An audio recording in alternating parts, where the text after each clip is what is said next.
चरण कमल से मेरा मन स्पर्शित करो चरण कमल से मेरा मन स्पर्शित करो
I declare the 49th Convocation, Session 2, open.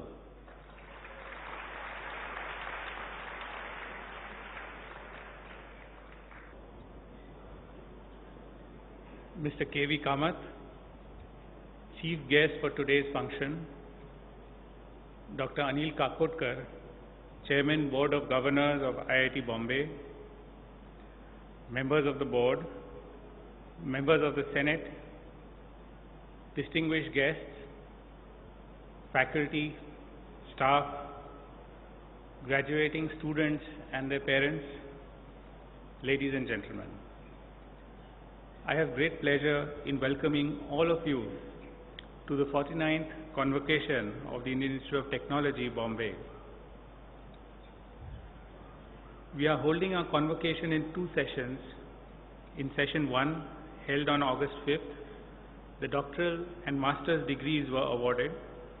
In session 2, being held today, BTech, MTech dual degree and MSc degrees will be awarded. We are indeed privileged to have Mr. K.V. Kamath, Non-Executive Chairman, Board of Directors, ICICI Bank Limited, and also Chairman Designate of Infosys Technologies Limited as the chief guest this evening.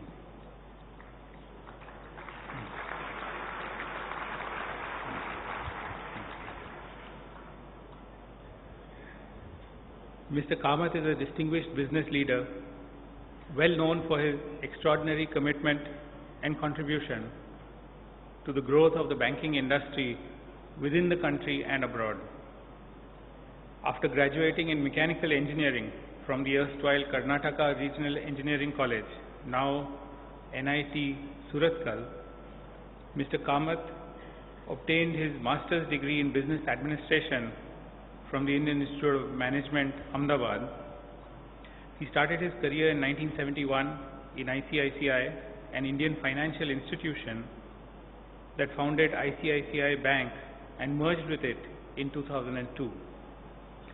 In 1988, he moved to the Asian Development Bank and spent several years in Southeast Asia before returning to ICICI as its managing director and CEO in 1996. Under his leadership, the ICICI Group transformed itself into a diversified, technology-driven financial services group that has leadership positions across banking, insurance, and asset management in India, as well as an international presence. He retired as Managing Director and CEO in April 2009 and took up his present position. The Government of India acknowledged the services of Mr. Kamath by conferring on him the Padma Bhushan in 2008. Mr. Kamath has received widespread recognition nationally and internationally. He has been named Businessman of the Year by Forbes Asia and Business Leader of the Year by the Economic Times India in 2007 and CNBC's Asian Business Leader of the Year in 2001. Other recognitions include Finance Man of the Year by the Mumbai Management Association, Businessman of the Year by Business India in 2005, and Best CEO for Innovative HR Practice by the World HRD Congress. A warm welcome to Mr. Kamath.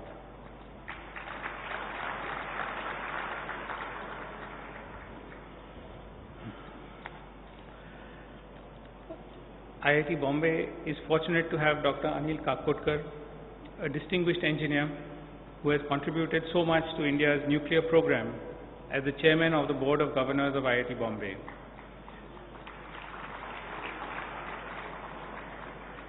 He has been on the Board of Governors for more than a decade and has played a significant role in guiding IIT Bombay. I would like to take this opportunity to acknowledge his contributions. I will now present a brief report of the Institute activities for the year. I should mention that now the activities have expanded manifold, and hence this is only a very brief summary of what is going on in the Institute. IIT Bombay continues to be rated as one of the top technical universities in the country and is very highly reputed in the world. The Institute attracts the best students from the country for its bachelor's, master's and doctoral programs, and in the 53 years of its existence, more than 39,000 students have graduated from IIT Bombay. The Institute alumni have distinguished themselves through their achievements and contributions in diverse fields, and the Institute continues to engage fruitfully with the alumni. The Institute is making major strides in research and development, and several research groups are making substantial contributions to national projects.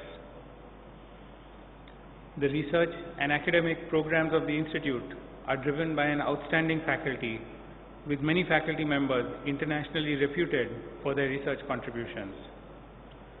The Institute continues to build links with international and national peer universities to enhance research and educational programs. As we see it, the Institute has two major imperatives. One is to deliver a first-rate education to all our students, and the other is to increase our research intensity, focusing on impact-making research in the broadest sense. We must achieve these objectives in the context of significantly increasing student numbers. I would like to acknowledge the devoted efforts of faculty, staff and administration of the Institute towards these goals. The academic program. IIT Bombay continues to be the most sought-after destination for undergraduate and postgraduate studies and attracts the top performers in national examinations.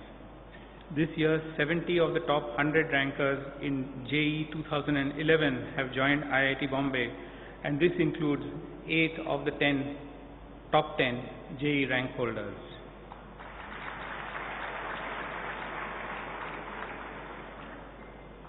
The new undergraduate curriculum for engineering and science education was implemented with effect from the academic year 2007-8.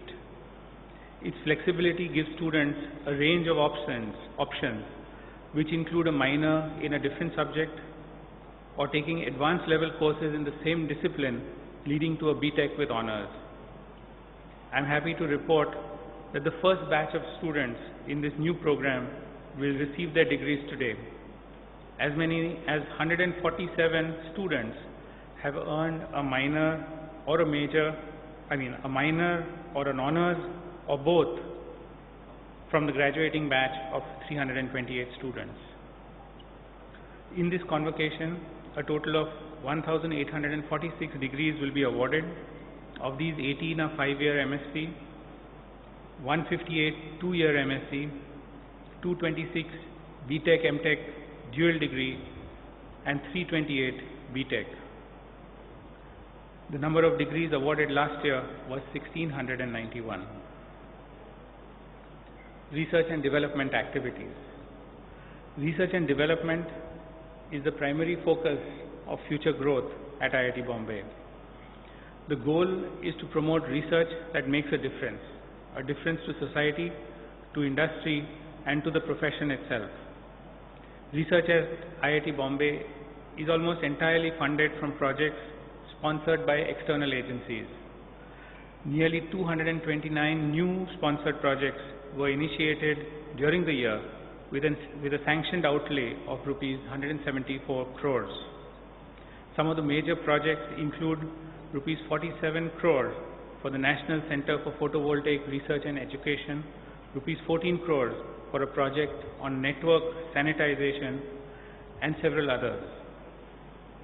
IIT Bombay, along with 6 other IITs, has been awarded a joint research project to prepare the Ganga River Basin Management Plan at a cost of 17 crores, which has been funded by the Ministry of Environment and Forests.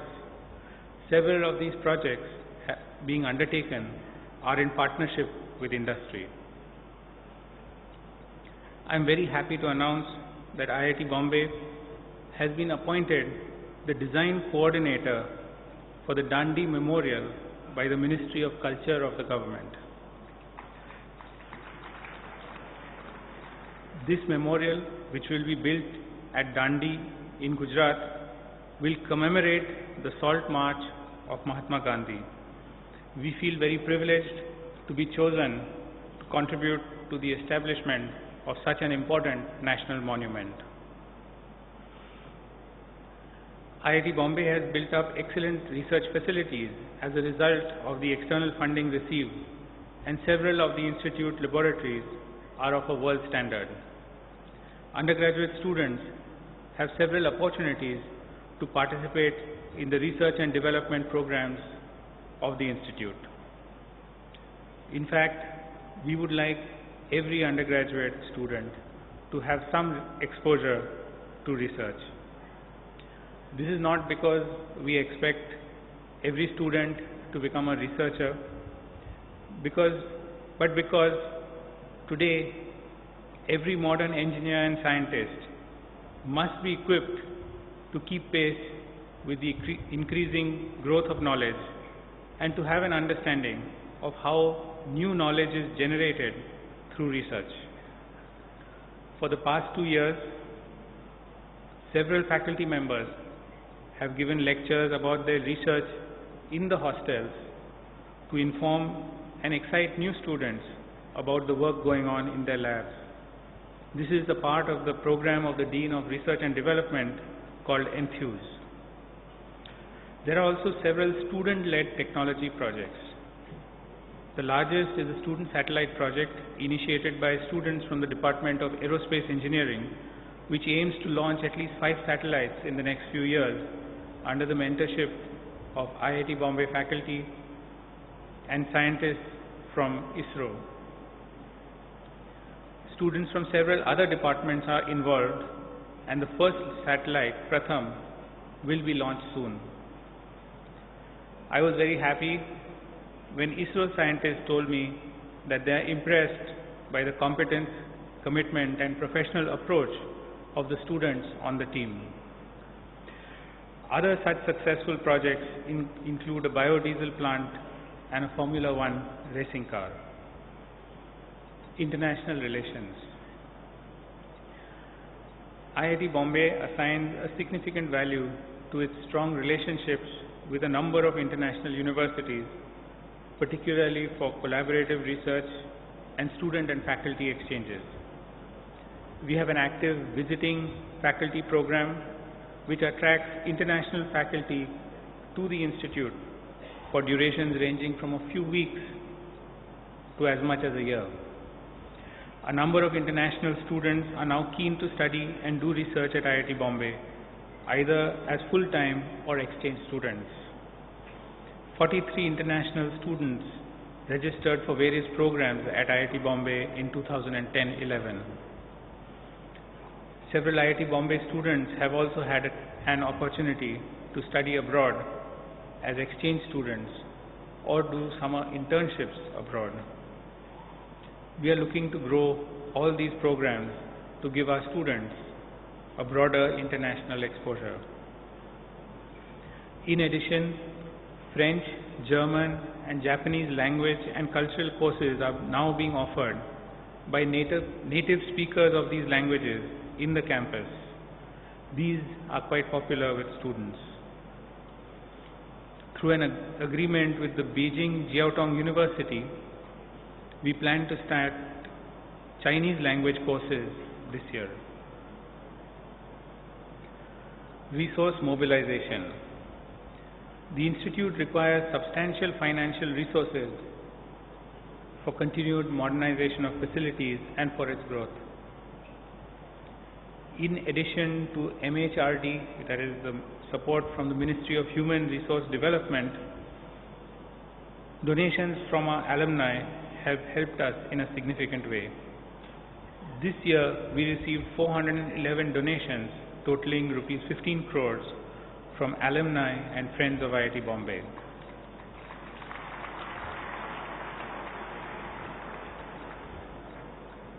Major contributions were rupees 5.2 crores from Mr. Victor Menezes for the Convention Center, rupees 1.9 crores from Dr. Romesh Wadhwani for the Wadhwani Research Center in Biosciences and Bioengineering, and rupees 1.5 crores from Bharat Forge Limited, Pune. The faculty of the Institute contribute in diverse ways besides educational and research pursuits, meeting national and global obligations. We are proud that their efforts have received recognition in the form of several awards and distinctions. I will just list a few of them.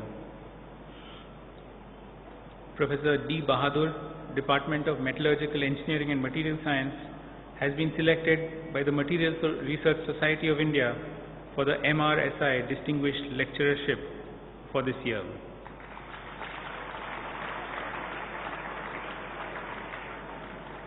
Professor Jayesh Bellare, Department of Chemical Engineering, has been awarded the Nasi Reliance Platinum Jubilee Award for 2010. Professor Dipankar Chowdhury, Department of Civil Engineering, has been selected for the Asian Pacific Association for Computational Mechanics Award 2010 for Young Investigators. Professor Karuna Jain, Shailesh J. Mehta School of Management, has been selected for the award of Best Professor in Operations Management by Asia's Best B-School Awards, instituted by CMO Asia. Professor Azizuddin Khan, Department of Humanities and Social Sciences, has been awarded the Hermes Fellowship by the Ministry of Foreign Affairs of France. Professor Ashutosh Kumar, Department of Biosciences and Bioengineering, has been selected for the Ramalingaswamy Fellowship of the Department of Biotechnology. Professor G.K. Lahiri and Professor H.B. Singh, both Department of Chemistry, have been awarded the Ramanna Fellowship by the Department of Science and Technology. Professor K. Ramasubramaniam, Department of Humanities and Social Sciences, has been selected for the Professor R.C. Gupta Endowment History of Science Lecture Award 2010 of the National Academy of Sciences, India. Professor Hetu Seth, Department of Earth Sciences, has been selected by the Indian Geophysical Union, Hyderabad, to receive the Krishnan Gold Medal for the year 2010. And finally, Professor R.K. Shivgaonkar, Department of Electrical Engineering, has been selected for the 2011 IEEE Undergraduate Teaching Award by the IEEE Board of Directors. Our congratulations to all our faculty colleagues. Infrastructure development. A large number of infrastructure projects are currently underway, amounting to more than 300 crores of investment. Of interest to this audience will be the new 2,000 capacity hostels 15 and 16 for men, the 600 capacity extension to hostel 10 for women, the new indoor stadium which is now ready, the new swimming pool, the new computer center which will be ready next year, the new lecture theatre complex which can seat around 4,800 students, about half of which is ready today. Student activities. Extracurricular activities are an important facet of IIT Bombay life, and there are a large number of events and competitions at the hostel, institute and national levels. I will mention just a few. The Inter-IIT Sports Meet 2010 was held at IIT Delhi, where the women's team won the silver. Our congratulations to them. Overall, IIT Bombay secured the 4th position at the Inter-IIT Sports Meet. Mood Indigo 2010 saw a total of 2,300 students participating in the 4-day festival. Desi was adopted as a theme with a vision to showcase and promote Indian culture amongst the youth. TechFest 2011, IIT Bombay's annual International Science and Technology Festival, had over 85,000 students representing about 2,100 colleges from all over India and abroad visiting. Events such as competitions, workshops, lecture series, exhibitions, and professional shows introduced the participants to various fields of science and technology. The E-Cell organized several events to address different stages of the entrepreneurial cycle. The highlight was Eureka, an international business plan competition with a total prize money of $50,000, which saw excellent participation. Let me say something about visitors to the Institute. The Institute has hosted many important visitors this year. The Institute Colloquium program has flourished in the past year, and more than 25 colloquia were presented on topics of general interest by eminent speakers, including Nobel laureate Ada Yonath, our own Professor Jayant Narlikar, Dr. Montek Singh Alhuwalia, Deputy Chairman Planning Commission, and Mr. Kapil Sibal, Minister for Human Resource Development. The Russian President, Mr. Dmitry Medvedev, also presented a lecture and had an interaction with students in December.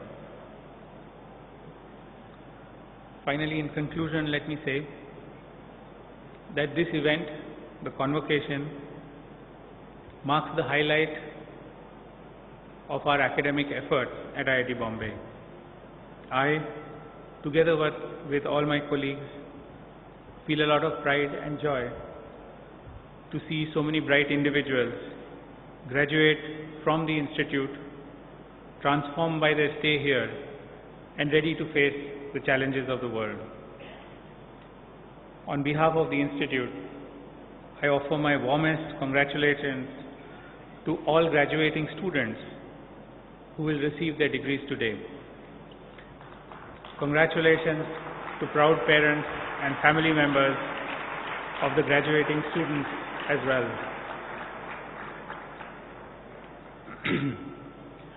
With the education that you received at IIT Bombay, I have no doubt that you are among the best in the world in your respective fields of specialization. We all look forward to the significant contributions that you will make in the years ahead.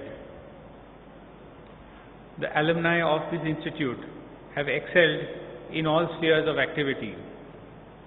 I am sure you will find many role models to emulate, and you will carve out your own path to excellence. In many ways, these are very exciting times to begin a career. There are many opportunities provided by the changes taking place in all sectors, as well as the very big challenges facing the world. What you have learnt at the institute is only a foundation. Please continue to develop your knowledge and skills, and always keep in mind how you can help society and the nation through your work. Integrity, merit, excellence, and freedom of thought are the values at the core of the success of this institute and its alumni. I hope you will cherish and uphold these values in the years ahead. Although you will graduate and leave the institute today, please remember that the alumni are important stakeholders of the institute.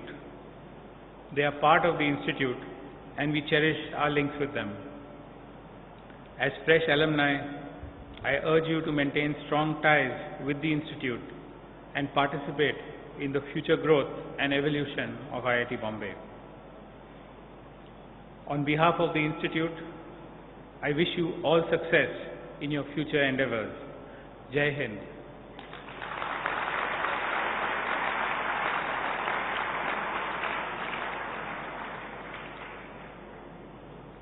I now invite Dr. Anil Kakotkar, Chairman, Board of Governors, IIT Bombay, to deliver his address.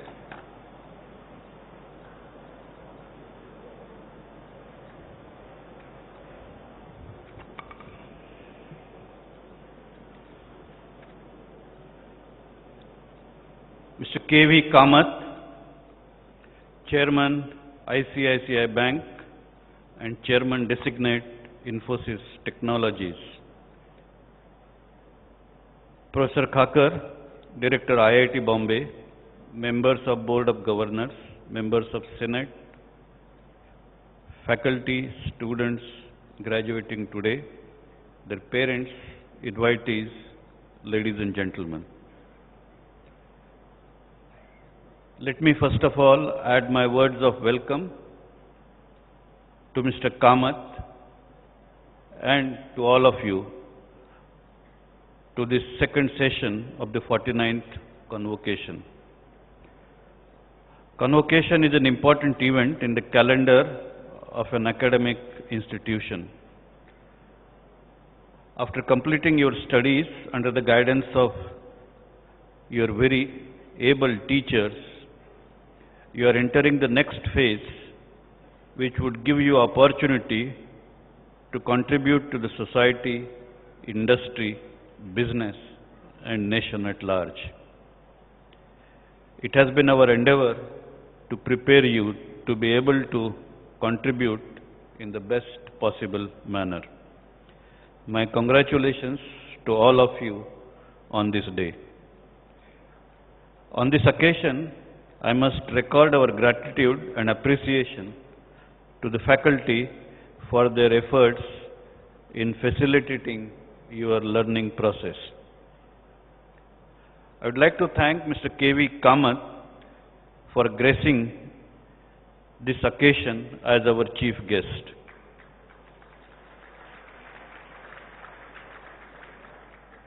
We are all eager to hear your convocation address. Your perspective and advice to students graduating today would be very valuable in guiding them in their respective careers. IIT graduates, through their impact world over, have given IIT its brand image. IIT Bombay has been the preferred destination for successful JEE students for some years now. All of you stand a class apart compared to other engineering graduates in the country. In that context, you have a special responsibility. India today is already the fourth largest economy in PPP terms after USA, China and Japan. If things go well, we should reach the third position soon enough. Our ability to innovate and build new technology products must therefore be commensurate with the needs to maintain our relative competitive edge at this level. IIT graduates, being the best in the country, must meet this challenge squarely. There are several elements in meeting this challenge. In addition to doing more of the same happening here and elsewhere in the world, there is a need to bring in, ahead of others, innovative technology products that fulfill the needs of the markets here and abroad, as well as the specific needs of Indian society in addressing problems before it. This is a very competitive process at the high end to make an impact, and to make an impact should be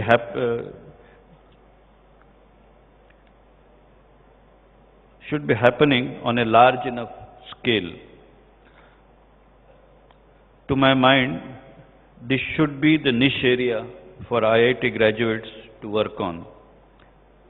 They owe it to the country. I do hope that progressively more and more IIT graduates will move themselves and the country in that direction. I wish all of you well in your respective endeavors. As you are all well aware, IITs are passing through a major transition. This transition entails expansion as well as higher levels of excellence. It seems to me that this dual challenge will remain with us for some time and should be converted now into an opportunity. There are several elements to this. Making the learning ambience in IIT more holistic, taking IITs close to the best in the world in some key areas of established strength, enlarging user involvement in research and academics at IITs, and getting IIT graduates as well as talented graduates from other engineering institutions to do research at IIT on a much larger scale are some of the important elements in that process. Today you join the elite IIT alumni. IIT alumni have distinguished themselves as being in the forefront of being useful to their alma mater. I do hope that all of you will keep up to this spirit and do your best, particularly in shaping the emerging transition. Finally, let me wish all of you every success in your respective endeavors. May God bless you. I now request Mr. Kamath to deliver his convocation address.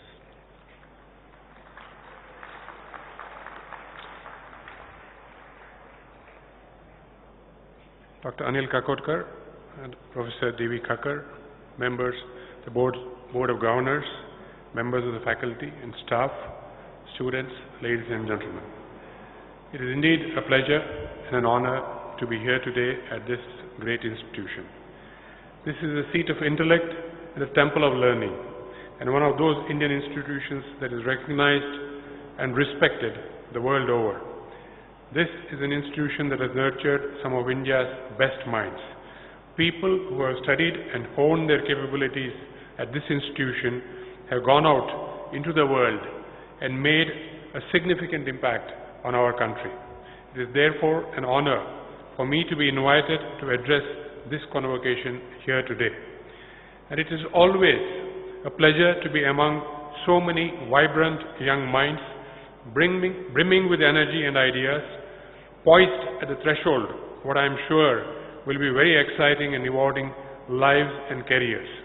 I am delighted to have this opportunity to address this group of bright and talented young people.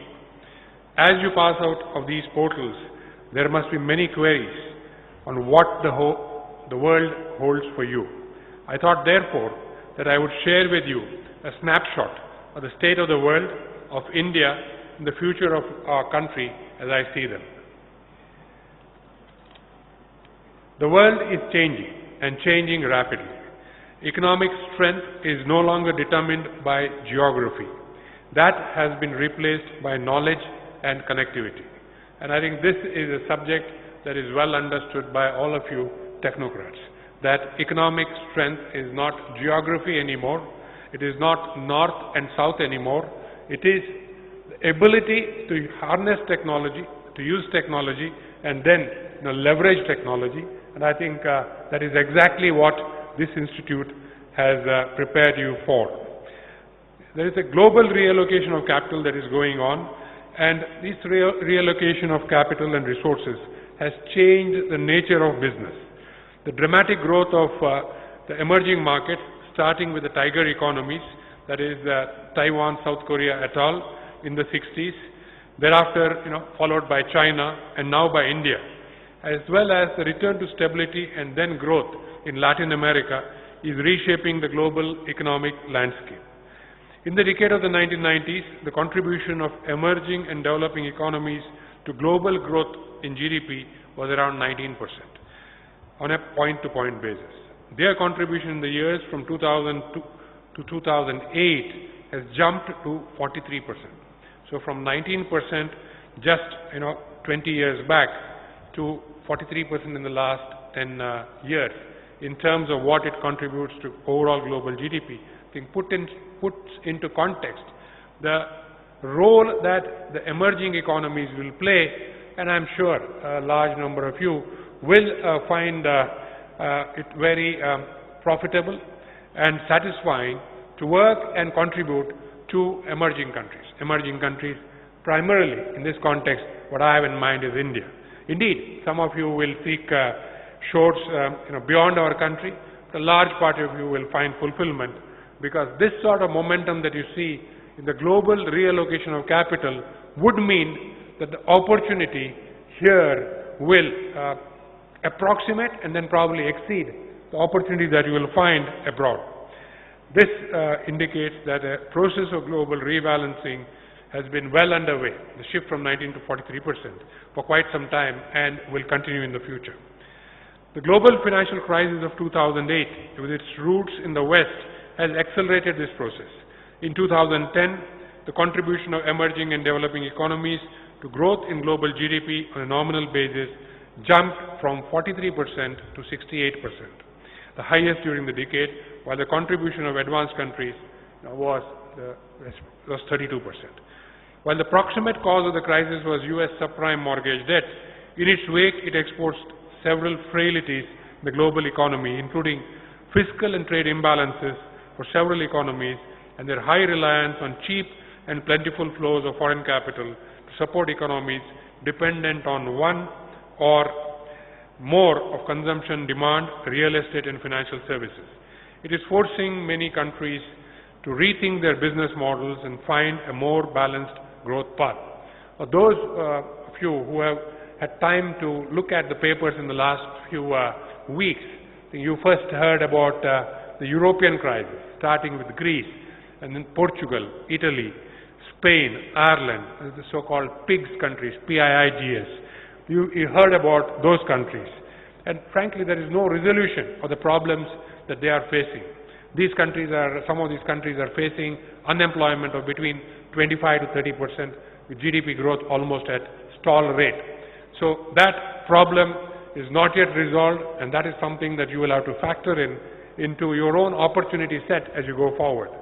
And if that was not enough, the events of the last few days in the US, where you see a sudden complex in terms of fear, a fear complex I would say, which has created uncertainty in the minds of people who invest in the US, people who invest in government securities, that is US government securities, and indeed in the strength or otherwise of the US economy has surfaced dramatically so over the last 3 or 4 days, culminating in 2 days back the US credit rating being notched down by 1 point. So I think these are things that you will have to put into context going. So I would believe that going forward, emerging markets will become larger and larger drivers of growth, driven by strong domestic savings and investment, supported by favorable demographics. Of course, periodic challenges of overeating, inflation, and volatility in capital flows, together with event risks caused by political unrest and natural disasters, will have to be addressed as and when they occur. Overall, I believe that the increasing prosperity of large masses of people in the developing world will be perhaps the most transformational development of the coming decades.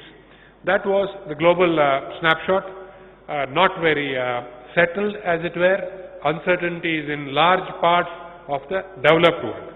I think we need to put in prospect or retrospect, I would rather put it in prospect, our own country, India. The decade gone by has brought change to India at an unprecedented pace.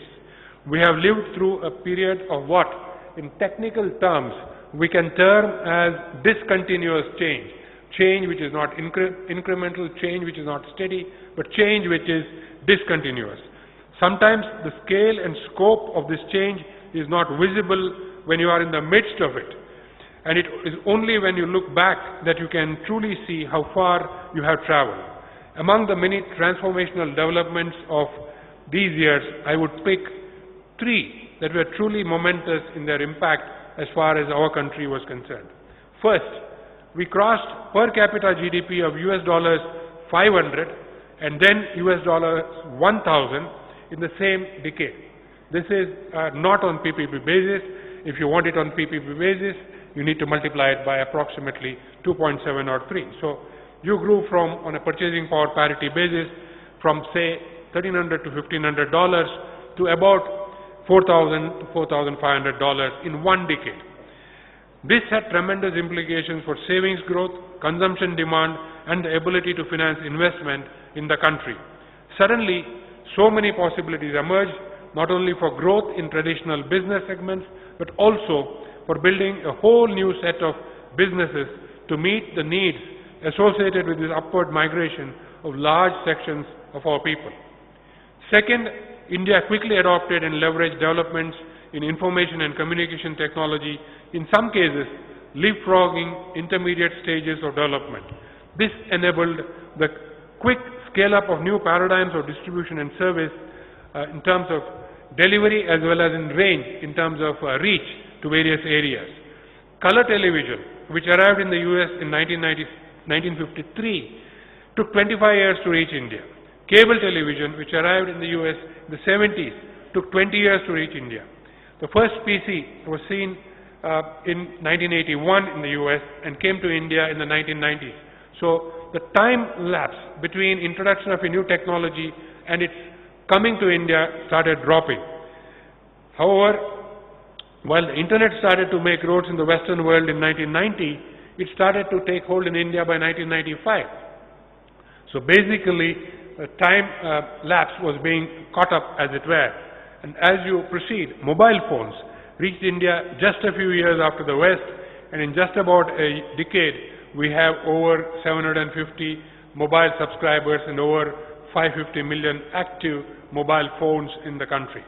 What we see is that the gap between introduction of a new technology and its arrival in India has been reducing, and today almost all digital services are available simultaneously in India. All you have to do is think about what technology you use, when was this technology adopted in the West, and think, to the time when you were a little bit younger, maybe 15 to 20 years back, what technology did you have access to as a family, and when was that technology available in the West? And that will put things into context as to what is happening in India and the rapid pace at which this change is happening. And today, a startup, Flipkart.com, has probably replicated Amazon to an amazing extent in India in just 3 years. And that's the sort of catch-up that you can do in this country. The third point that I wanted to make in the Indian context was that the Indian corporate sector emerged from a period of restructuring and repositioning with healthy finances and globally competitive quality and cost metrics. And this has happened just in the last 10 years. Till the year 2000, we still were struggling with uneconomic size, cost, we were not competitive in the cost context, and certainly in the quality context, we were not able to hold our heads high when we said it is made in India. Today, suddenly it appears as if all these things are of the past. We can produce things competitively. In fact, we can disrupt a manufacturing process like was shown with the nano. So we can disrupt manufacturing processes, bring costs down, and be competitive in terms of both quality and the cost metric, as it were. This enabled, this change that happened in terms of Indian businesses restructuring and reinventing themselves, enabled us not only to leverage on growing domestic demand, but also to expand outside India, acquiring backward and forward linkages, making Indian brands known globally, and acquiring marquee global brands. A key feature has been the tremendous surge of entrepreneurship in India following liberalization. Of the 50 most valuable companies by market capitalization in India, more than 50% did not exist or were not in the reckoning 15 years back. I think this is something that you need to internalize as you look at opportunities, where to work, what will excite you, and what will give you fulfillment. And I underscore this again. Of the 50 largest companies in India by market cap, half did not exist or were not meaningful players just 15 years back. That is the power of a new India. That is where you will actually find, I would say, enjoyment in terms of what you will do. I now move to a subject which needs to be put into context. I was looking at what C.K. Prahalad said when he talked about India at 75 years from independence. He said that he is quite sure that India will have its own economic destiny. It will have its own technology destiny.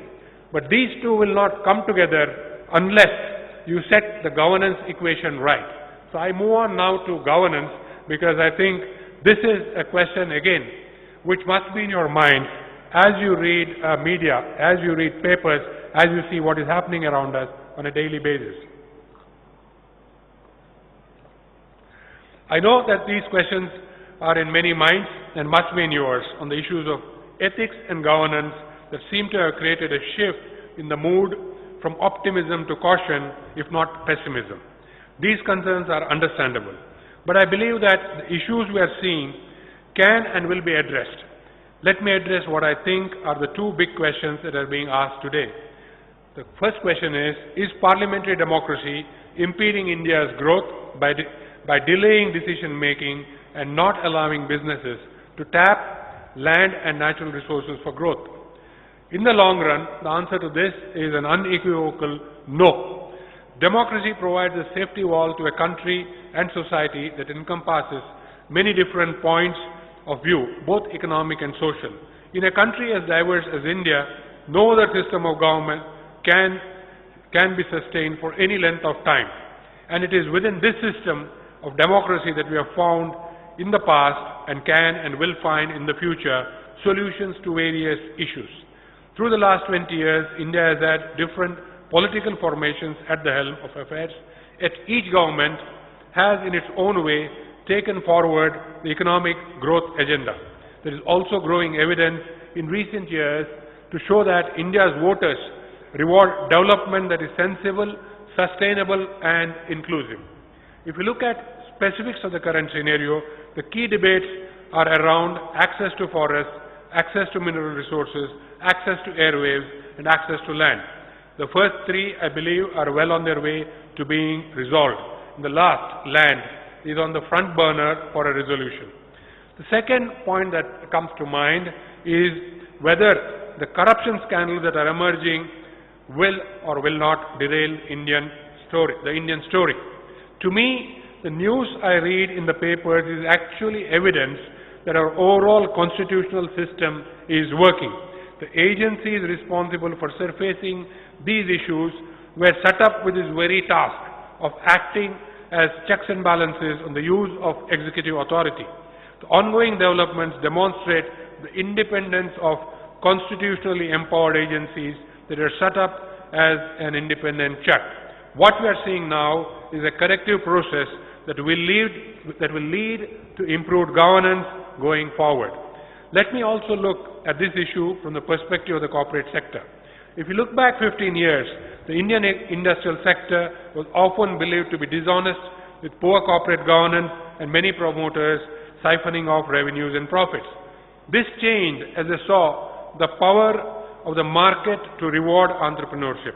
A rupee taken out of a profit, a rupee taken out of company's profits remained a rupee, but a rupee retained in the company multiplied because the company got a multiple, let us say a price earning multiple of 15 times. So a rupee retained in the company was actually worth whatever is the multiple for that company in terms of price earnings ratios. 5, 10, 15, whatever you want to assume, but certainly far greater than a rupee taken out. As this realization stepped in, I think there was a change. The realization that good governance created wealth for an entrepreneur led to a sea change in the mindset of Indian business. Recent events have shown that bad governance in the form of paying bribes or being complicit in corruption impacts the share price and destroys wealth very quickly. I believe that these factors, the above factors, will result in the current issues being addressed in due course. And in due course, I mean quicker than later. Now, look forward a few years, because that is the time when all of you will have been in your jobs, in your careers for a few years. And I want to look at 2020 as a snapshot when you will be in your early 30s, probably, taking the next step in your career up the ladder wherever you are.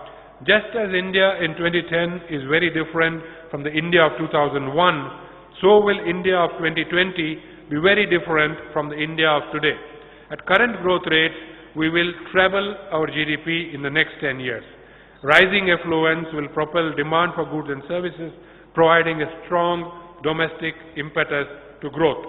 The numbers being forecast for India are extraordinary. By 2030, the top 3 cities in India are expected to reach the size of countries such as Malaysia today in terms of economic output. The next 6 cities in 2030 are expected to become 2 to 4 times the size of Mumbai today. The next 5 cities in 2030 are expected to be equal to the size of Mumbai. So if you look at a snapshot between 2020 and 2030, you will see dramatic transformation that is happening in terms of our economy, as well as in terms of how cities look and how they would be places to actually work in and live in. At the same time, semi-urban and rural areas have also been experiencing rapid growth. We've also seen that the deposit base of bank branches in semi-urban areas today is at the level of those in urban areas just 2 years ago. When I look back and correlate these trends to the 1990s, I see an even larger opportunity for us to progress as a nation. When our per capita GDP moved from $500 to $1,000, it unleashed the growth of urban areas. As we move towards a per capita GDP of over $3,000 in the next few years, it will unleash more inclusive growth in smaller towns and villages. This will create countless opportunities for building businesses that create value in the economy. 2 key enablers that will support this growth will be technology and demographics. And you, this graduating class, really are epitomizing these 2 enablers. Technology, because that is what you have been trained in, and demographics. The demographics of a young India, with most of you, if not all of you, under the age of 25. I think these will support the sort of picture that I try to paint of India in 2020 and India in 2030.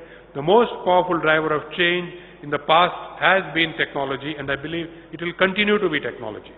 We have moved from the first microprocessors to personal computers, to the internet, to mobile devices that pack the power of a mainframe in 4 decades.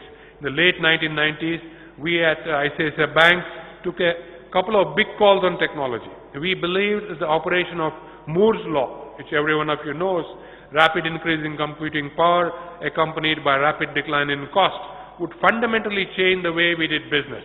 And we believed that technology would find acceptance with the Indian consumer. Both calls proved to be right. Continuing developments and innovation in technology will change the way people engage with businesses, whether in financial services or otherwise. The smaller towns and villages of the country will become a part of the economic mainstream with access to information and services delivered digitally. For example, combining the ubiquity of mobile telephony with the work being done by a very distinguished alumnus of this institute, Nandan, in the Unique Identification Authority, suddenly makes it possible for banks to reach even the most remote customers, and with banks comes the ability to save and spend, further spurring growth. So indeed, technology will reach the mass, work is being done, and I believe in the next 10 years we will see the fruits of this endeavor also adding to what would otherwise have been conventional growth. The internet brought the bank to your doorstep in the 1990s. Mobile phones and the associated payment mechanisms will allow you to carry your bank with you. And when I say you, it is not only those of us who live in urban India. I include in this the large mass of people who live outside the urban frame, as it were, who live in villages, and those who have to be embraced in what our Prime Minister has called inclusiveness. Demography is a very important driver of growth in India. With a population of this size, India is home to the world's largest middle class. India is also a young country with 50% of its population under 30 years of age, with a median age of 25 years. By 2020, the demographic advantage in India relative to the rest of the world, including China, will become even more significant. The dependency ratio, that is, the number of dependents per working person in India, is expected to decline for the next 3 decades. This has a significant implication for growth in per capita GDP, which in turn will further drive economic activity, namely a positive push in terms of what will happen in terms of our GDP growth and in terms of wealth.